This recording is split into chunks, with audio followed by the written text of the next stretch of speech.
Sur Minecraft, bien souvent, les joueurs se décomposent en deux catégories distinctes. La première, c'est celle à laquelle nous appartenons probablement vous et moi, c'est-à-dire celle qui regroupe les casus, qui décident de temps à autre de lancer une survie en solo ou à plusieurs. La deuxième, c'est celle que l'on pourrait considérer comme étant un peu plus élitiste, au sein de laquelle on retrouve notamment les speedrunners. Oui, vous savez, ces joueurs et ces joueuses qui sont capables de lancer 1000 runs à la suite, sans pour autant que l'une d'entre elles n'améliore leur temps de ne serait-ce que quelques millièmes de seconde. En fait, bien que cette catégorie de joueurs puisse sembler un peu plus extrême que la première, elle est en réalité assez soft. Assez soft. Disons que tout est une question de perspective. Soft, non, mais disons que si on la comparait à la troisième catégorie de joueurs, alors là, peut-être que le nom pourrait se transformer en oui. Du coup, pardonnez-moi, j'ai menti, il y a bien 3 catégories et c'est bien cette dernière qui va nous intéresser aujourd'hui. Pour moi, dans cette catégorie, on y retrouve les grands malades. Comme ce gars là par exemple qui a cherché à finir Minecraft sur un seul bloc, ou encore comme Kurt qui a marché pas moins de 14 ans en ligne droite dans sa survie solo. Voilà, au passage, si la vidéo vous intéresse, elle est juste là. Mais du coup, si je vous parle de cette catégorie, c'est qu'il y a bien un joueur au sein de celle-ci qui nous intéresse. Alors laissez-moi vous présenter notre protagoniste du jour, j'ai nommé un certain Heliotex. Heliotex, c'est un joueur passionné de Minecraft qui pourra vous aider à obtenir une perle de laine en 45 secondes ou encore à trouver le portail de laine à l'aide d'une dalle. C'est même pas une blague! Et très rapidement, il s'intègre dans cette troisième catégorie que l'on vient juste d'aborder, en tentant notamment de finir Minecraft en peaceful.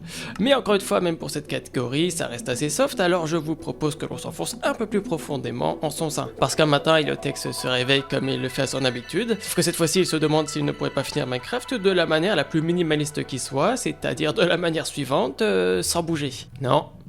Non, non. Non, non, sans bouger, on a dit. Voilà, sans bouger. C'est bien. Oui, vous m'avez bien entendu, finir Minecraft sans se déplacer, de quelque manière que ce soit. Et je dois avouer que si j'avais dû essayer une telle chose, j'en aurais déjà été fatigué avant même de commencer. Mais peu importe, aujourd'hui c'est Heliotex qui se charge de tout, alors pas de panique. Pour déjà un point important, il faut définir les règles. Est-ce que les déplacements indirects sont autorisés, tels que le mouvement de l'eau ou encore l'explosion d'un creeper? Évidemment que non, parce qu'Heliotex semble aimer la difficulté. Deuxième point, la run doit être performée au sein d'un seul monde et au cœur d'une unique version, pas question d'upgrade ou de downgrade en utilisant des glitches trouvés à droite à gauche. Et enfin, dernière règle, toutes les fonctionnalités peuvent être exploitées une fois le monde lancé, y compris certains glitches, la seule exception étant le coffre bonus. Voilà.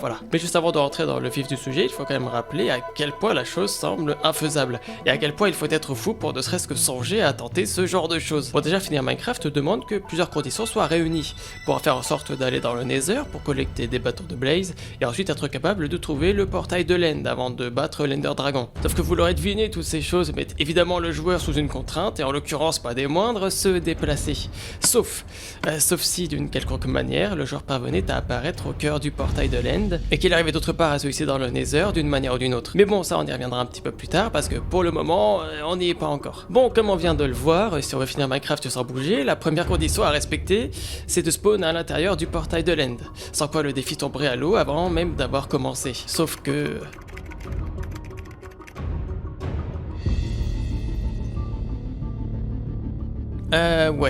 Ouais, ça semble assez mal barré. Mais bon, Heliotex n'est pas là pour pleurer, mais bel et bien pour chercher des solutions. Alors plutôt que de lancer des mondes en boucle jusqu'à spawn au cœur du portail, il décide non pas de travailler dur, mais plutôt intelligemment. Alors la première étape pour minimiser la RNG et éviter que le défi dure plusieurs siècles, il part à la recherche de la seed idéale. Pour celles et ceux qui ne sauraient pas ce que c'est qu'une seed, il s'agit simplement d'une suite de chiffres que vous pouvez entrer lors de la création de votre monde dans Minecraft, et qui permet de générer un monde précis qui sera identique pour toutes les personnes qui utilisent cette même seed. Voilà, précise en fait, on peut en revenir à nos moutons. Avec tout ça, on vient déjà de booster nos chances, si on arrive à trouver la seed idéale bien sûr, de venir à bout de ce défi qui peut sembler insurmontable. Sauf que premier problème, il faut être capable de spawn au cœur du portail, comme on vient de le préciser. Portail qui généralement se trouve sous terre. Et ça, même si ça n'en a pas tant l'air, et ben c'est carrément problématique, pour la simple et bonne raison que le spawn.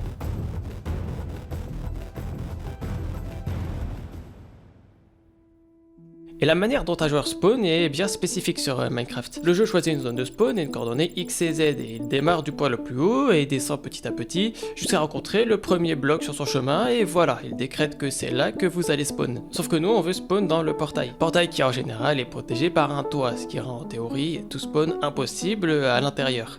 Et encore ça, c'est dans le cas où la forteresse serait située à découvert, et non sous terre, sous plusieurs couches de grottes et de diverses mines. Mais c'est à partir de là que Heliotex se demande s'il ne pourrait pas tirer profit de certains bugs de génération, entraînant le chevauchement de plusieurs structures les unes sur les autres. En gros, il est parti fouiner un peu dans les fichiers du jeu pour trouver qu'au cœur d'un chunk, les structures sont générées d'une manière bien spécifique. Le jeu cherchait à générer en premier lieu un mineshaft, puis un village, puis enfin un portail de land. Ce qu'il faut comprendre, c'est que d'après cet ordre de génération, il est possible pour un portail d'empiéter sur un village et non l'inverse. Bon, avec ça on ne va pas bien loin, mais en creusant un petit peu, il s'intéresse aux autres structures, qui sont les suivantes: les pyramides, les temples de la jungle, ainsi que les cabanes des marais. Il parvient à trouver une seed où une pyramide et un portail s'entrecroisent, cette première ayant tendance à spawn à une couche assez élevée. Sauf que problème, la pyramide mange une partie du portail. Il parvient toutefois à trouver d'autres sites intéressantes, mais qui ne sont toutefois pas exploitables, le portail n'étant pas directement à ciel ouvert, rendant son spawn impossible à l'intérieur de ce dernier. Alors il explore encore le champ des possibles. Le prochain test sera un temple de la mer qui permettrait d'après lui, dans les bonnes conditions, qu'il soit entrecroisé à une forteresse, laissant ainsi son toit libre d'accès. En fait, voilà ce que Heliotex cherche à atteindre. Veiller à ce que les deux structures se chevauchent de telle sorte à ce que le toit du portail soit simplement remplacé par une partie du temple. Mais pas n'importe quelle partie du temple, cette partie du temple. En gros, si cette partie-là, partiellement vide, venait à remplacer la partie supérieure de la salle du portail, le joueur pourrait donc théoriquement spawn au cœur du portail. Rapidement, Heliotex se carbure et parvient à trouver ses premières sites dont le portail est à ciel ouvert. C'est bien beau, mais à l'heure actuelle, les problèmes sont encore multiples, notamment le suivant: comment spawn à l'intérieur du portail sans mourir si de la lave se trouve en dessous de celui-ci. Et à chaque problème, sa solution. En fait, la forteresse ne spawn pas en un seul morceau, mais est bel et bien régie par les lois de génération de Minecraft, comme les autres structures, les chunks. Là où je veux en venir, c'est qu'il y a une probabilité définie que le portail apparaisse à la limite d'un chunk, et donc que de l'eau entre en contact avec le tout, ou une partie de la lave située sous le portail. Et c'est ensuite que la suite du portail est générée. Mais il faut savoir qu'il s'agit évidemment d'un cas de génération qui ne court pas les rues, et que parfois l'océan n'interagit pas assez profondément pour qu'une partie de la lave soit transformée en obsidienne. Et évidemment, même en réunissant toutes ces conditions énumérées précédemment, il fallait encore parvenir à trouver la site parfaite permettant aux joueurs de spawn directement à l'intérieur du portail. Heliotex parvient à trouver une seed lui permettant d'entreapercevoir un temple et un portail depuis son point de spawn. Mais il précise bien que entre spawn pas loin du portail et spawn à l'intérieur du portail, il y a tout un monde. Bon, maintenant tout ça c'est bien beau, mais il y a du boulot. Plus tôt dans la vidéo, on a vu comment faire en sorte que l'intérieur de la salle du portail soit accessible. Mais le plus dur reste à faire, spawn à l'intérieur du portail. Pour comprendre comment Heliotex va faire ça, il faut s'intéresser d'un peu plus près à la manière dont on spawn sur Minecraft. Vous aurez remarqué que souvent, lorsque vous démarrez votre survie, le bloc qui se trouve sous vos pieds n'est pas anodin, il s'agit souvent d'un bloc de terre. Le jeu fonctionne de telle sorte à ce que la plupart du temps vous spawniez sur ce type de bloc.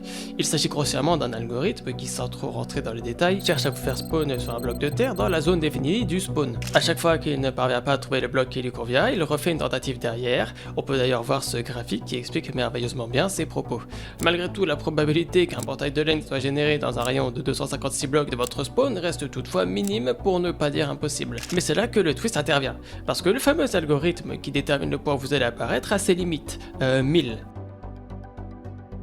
1000 tentatives après lesquelles le jeu en a marre et se dit YOLO, et vous balance un peu n'importe où.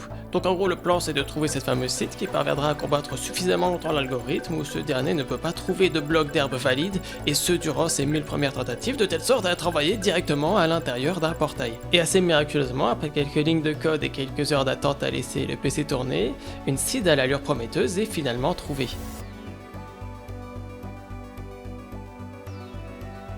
Mais après seulement quelques heures, l'euphorie retombe assez vite parce que les yeux de l'Ender.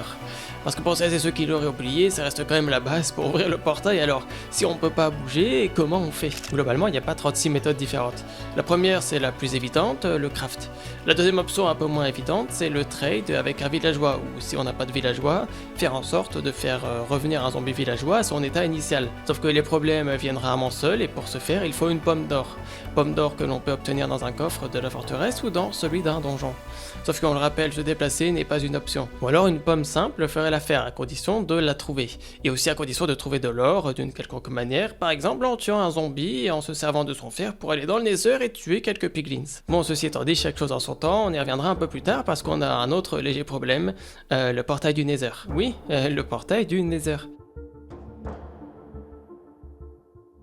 Bon, après tout, il faudra bien trouver parce que sinon, tous les efforts accomplis jusqu'à maintenant auront été vains. Alors avant d'aller plus loin, il faut encore trouver une site qui permette au moins de réaliser l'une des techniques précédemment énumérées. Alors rapidement, Heliotex remet ses lignes de code à l'ouvrage et attend patiemment que son PC lui permette de trouver la pépite. Il attend plusieurs heures pour commencer, comme pour la site antérieure, sauf que, étant donné les conditions supplémentaires devant être réunies, c'est rapidement en jours que le temps sera compté et puis même en semaines. Donc oui, au bout de plusieurs semaines et au vu de la complexité de la site demandée, c'est le néant. Alors très rapidement, enfin très lentement je devrais plutôt dire, les semaines se transforment en mois, ce qui commence effectivement à faire un petit peu long. Mais un beau jour, une seed et une seule semblent remplir toutes les conditions exigées pour ce challenge de l'extrême. Une seule sur 1 billiard. Et là vous vous demandez peut-être ce que représente 1 billiard, ce nombre aussi élevé que vous ne l'avez probablement jamais utilisé au quotidien. Et bah c'est simplement un 1 suivi de pas moins de 17 zéros. En gros 1 billiard c'est 10 puissance 15. Comparativement 1 milliard c'est 10 puissance 9 et 1 billion c'est 10 puissance 12. Voilà. Donc sur ce nombre colossal, malgré une dizaine de sites permettant de spawn à l'intérieur du portail, une seule et unique était à même de répondre aux attentes de Heliotex. Alors, c'est parti.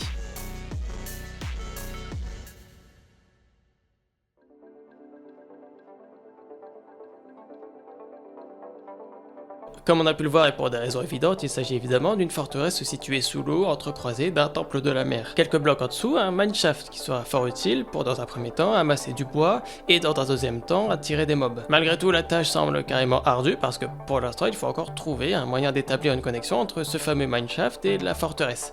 Mais pour l'heure, il faut déjà se débarrasser d'un autre problème, les gardiens. Il parvient à s'en défaire et même à en attirer un dans la lave et à récupérer ses premiers items, qui lui permettront d'obtenir ses premiers blocs de prismarine. Alors ici évidemment on n'est pas maître, puisque c'est aux caprices du monde qui vous entoure que vous devrez vous plier.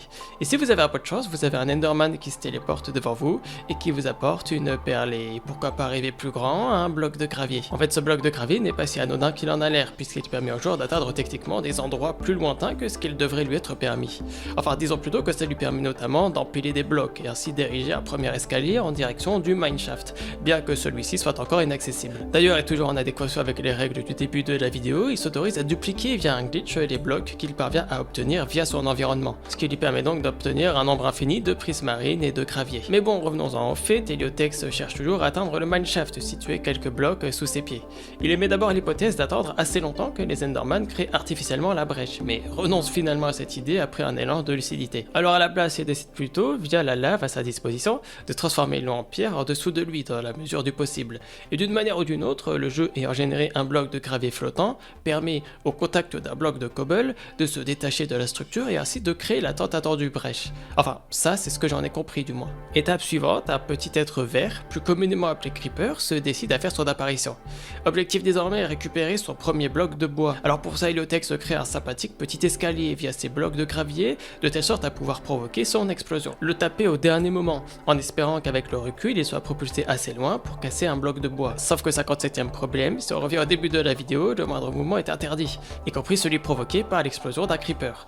Voilà qui est plutôt embêtant. Mais Heliotex ne s'avoue pas vaincu et il parvient simplement à quitter et à recharger son monde à la bonne frame, lui permettant d'éviter le recul. Alors maintenant on a un bloc de bois qui traîne mais qui est évidemment toujours hors d'atteinte. Alors seulement quelques minutes plus tard, un zombie fait son apparition avec un joli bloc de bois dans les mains. Heliotex réitère la technique de l'escalier, parvient à tuer le zombie sans trop de difficultés et summum de l'insolence, ce dernier en profite aussi pour drop un lingot de fer. D'ailleurs vous devez vous demander aussi comment on fait pour récupérer les items qui sont trop loin. Et c'est pas bien compliqué.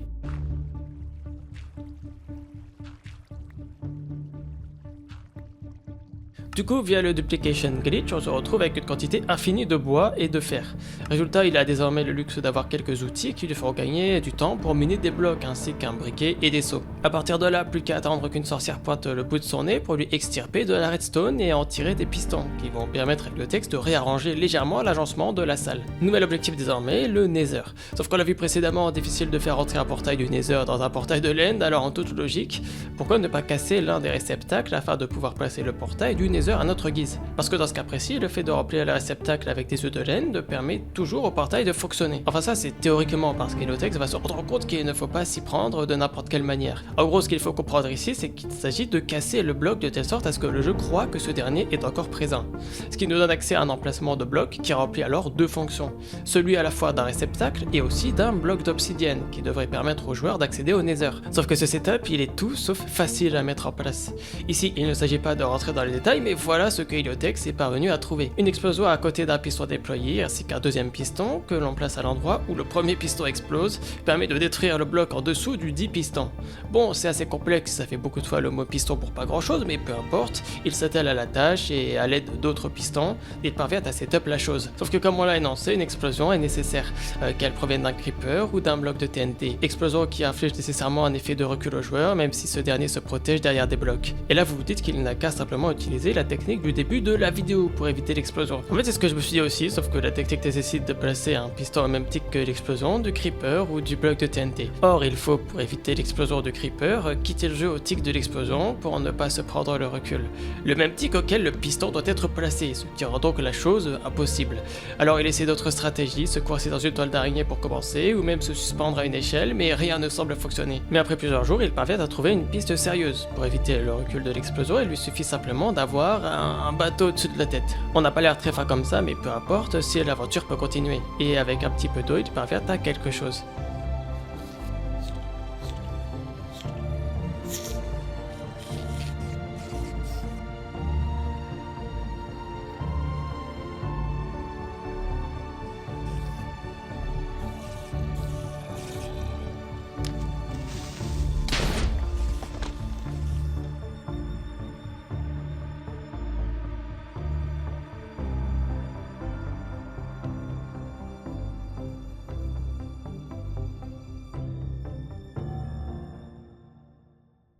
Bon et bah cette fois-ci on dirait bel et bien que le dernier obstacle vient de s'effacer. Plus qu'à dupliquer quelques sauts de lave pour créer le portail et enfin entrer dans le nether. Ici rien de bien complexe, on apparaît au pied d'une forteresse avec quelques blazes qui apparaissent dans son sommet. Plus qu'à tuer minutieusement ceux qui prennent le risque de s'approcher du portail, tout en se protégeant assez bien pour ne pas se faire hit. Idéalement on utilise la canne à pêche craftée un peu plus tôt, histoire de pouvoir s'emparer des bâtons qui seront un peu trop loin pour être ramassés. Plus qu'à crafter nos œufs de laine, et avant ça il faut quand même se demander comment on va concrètement faire pour vaincre le dragon. Le principe est assez simple, on entre et tout comme il y a une probabilité qu'un portail apparaisse avec 12 yeux, chaque fois que l'on recharge l'end, même si l'île reste inchangée, ce n'est pas le cas de son nombre de cristaux, qui peut simplement être nul. Dans ce cas on n'a plus qu'à frapper inlassablement le dragon, ce dernier étant en incapacité de se régénérer. Sauf que c'est quelque chose de tout bonnement infaisable, du moins sans être en capacité de se déplacer. Pour la simple et bonne raison que le portail de sortie ne se trouve même pas à la même couche que celle à laquelle le joueur spawn, sans parler de se déplacer jusqu'à ce dernier. Alors Heliotex aimait la simple idée d'utiliser une Ender Pearl pour se téléporter jusqu'au portail, sauf que l'idée est bien loin de lui plaire. Il préfère plutôt se tourner vers l'hypothétique phase suivante. Plutôt que de s'entêter à vaincre le dragon et à chercher un moyen de se rendre au portail de sortie, pourquoi ne pas simplement s'affranchir de ce fardeau afin d'arriver directement au crédit de fin du jeu. C'est une technique de glitch utilisée par un certain nombre de speedrunners, le problème étant que celui-ci est principalement réalisé en 1.12. Or pour rappel, Heliotex est bloqué en 1.8 et s'il veut respecter ses propres règles, il lui sera interdit d'upgrade ou de downgrade de sa version. Malgré tout, il semblerait que la stratégie en question soit toujours applicable, bien qu'elle soit quelque peu différente. Le tout consiste à entrer dans l'end 2 fois et à placer de la redstone d'une manière spécifique avant d'y ajouter une source d'alimentation. Ensuite, il ne reste plus qu'à se jeter dans le vide et à respawn avant de redémarrer son jeu d'une manière bien spécifique. Et dernière étape, entrer dans le portail à la frame suivant l'atterrissage d'une Ender Pearl au sol après en avoir lancé une. Si vous vous y êtes pris de la bonne manière, vous devriez théoriquement assister directement au crédit de fin. Sauf qu'évidemment, cette stratégie pose plusieurs problèmes. Le premier, c'est qu'il faut être en capacité de se jeter dans le vide et ce toujours sans bouger. Et le deuxième, c'est qu'il faut appliquer la stratégie de l'Ender Pearl avant d'entrer à nouveau dans l'end. Sauf qu'encore une fois, si vous avez suivi notre point de spawn, n'est autre que le portail de l'end qui, on le rappelle, est déjà activé. Donc le fait de mourir dans l'end ramènerait Heliotex directement au cœur de ce dernier après son respawn. Donc il faut chercher ailleurs. Alors il cherche et là attention, accrochez-vous bien parce qu'on va frôler le voyage temporel à la Interstellar. Et pour ça, il faut se rendre sur speedrun.com et s'intéresser à une catégorie d'un peu plus près, la catégorie Time Travel. Littéralement, voyage voyage dans le temps. On ne va pas trop rentrer dans les détails, mais elle permet entre autres de remonter le temps en quelque sorte et de permettre à une action réalisée dans le passé d'être comme annulée. Une action comme activer un portail par exemple. Oui, vous êtes encore sur la vidéo du joueur qui finit Minecraft sans bouger, et non pas sur celle où on analyse en détail des films tels que Inception ou encore Interstellar. Alors Heliotex parvient à quelque chose.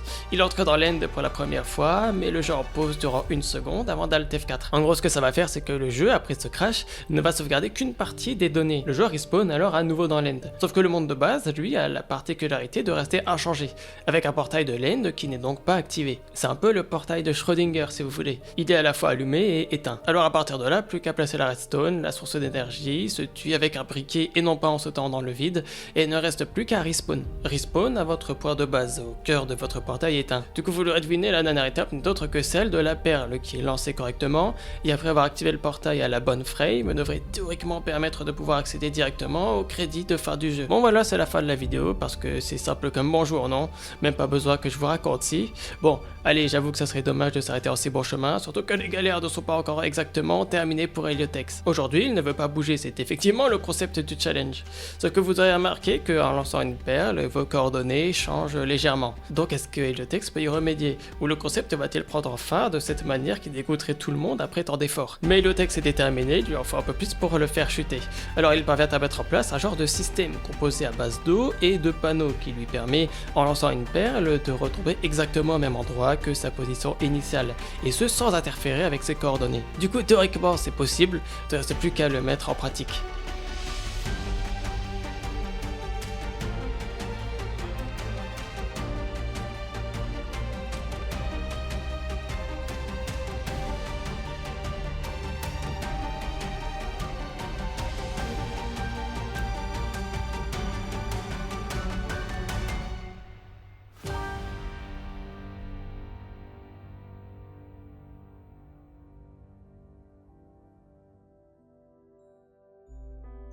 Bon et bah voilà, jusqu'à maintenant les seules vidéos qu'on pouvait voir sur le sujet étaient des vidéos qui n'émettaient que la question: peut-on venir à bout de Minecraft sans bouger? Alors certains ont déjà réussi, mais en fait il s'agissait plutôt de run sans se déplacer. Beaucoup de joueurs ont directement bougé via de l'eau ou encore via un bateau. Mais Heliotex reste à ma connaissance le seul joueur à avoir fini Minecraft sans bouger ni se déplacer indirectement sur un même monde et une même version malgré l'utilisation de glitch. Ça n'aura malgré tout pas été de tout repos, un challenge qui s'est étalé des mois durant, ne serait-ce que pour trouver l'unique seed rendant cette run possible parmi un milliard d'autres sites explorés à la seule puissance de son PC et de quelques lignes de code qu'il a écrites. Alors il faut saluer la performance de Heliotex qui, on peut l'affirmer, a réussi à écrire sans sourciller une nouvelle page de l'histoire de Minecraft.